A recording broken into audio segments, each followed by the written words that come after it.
All right, breaking right off the top of the Fox 8 6 o'clock news. Just within the last few minutes, authorities confirmed a body searchers pulled from a pond this afternoon was that of a missing 23-year-old woman who disappeared on Sunday. They have identified her as Hajar Hasib.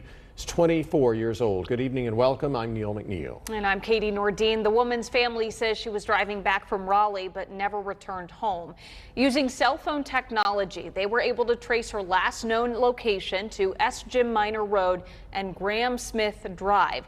That is just south of Mebane. Fox 8's Gretchen Stinger is live at that scene for us. Gretchen, certainly not the update we wanted to hear this afternoon. Katie, you're right. This is not the update that we wanted tonight. But, you know, the sheriff did tell me that he did believe this was going to be a recovery mission instead of a rescue mission, given how severe the flooding was here on Sunday.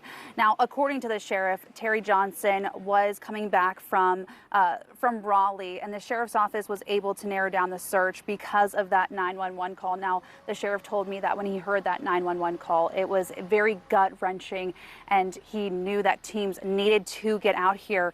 And we've been out here all day. The Fox 8 crews have been following along with this search for the missing woman, and they had crews out here diving, searching around the area, using drones to help locate this woman. And when they started to actually drain some of the pond, they found a small gray car, which was described as the car that Miss Hasib was last seen in.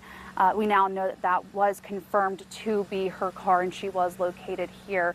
We have been out here for a while. It doesn't seem like any family has been here, but as the sheriff told me, this is just not the outcome that he wanted today. And he said this just doesn't happen in Alamance County. So all of the deputies and sheriff are heartbroken to know that this is the outcome that they are dealing with.